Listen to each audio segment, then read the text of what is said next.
তারিখে ইনশাআল্লাহ আপনাদের দয়া আল্লাহর রহমতে আমি দেশে ফিরে যাব।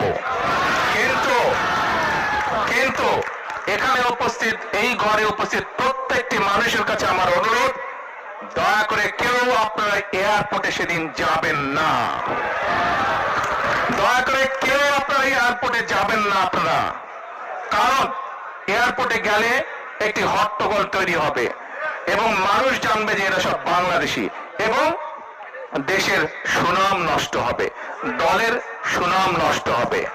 যারা এয়ারপোর্টে যাবেন না, যারা সেদিন এয়ারপোর্টে যাবেন না, আমার আজকের এই অনুরোধ যারা রাখবেন, আমি ধরে নিব তারা দল এবং সর্বোপরি দেশের সম্মানের প্রতি মর্যাদা রাখবে।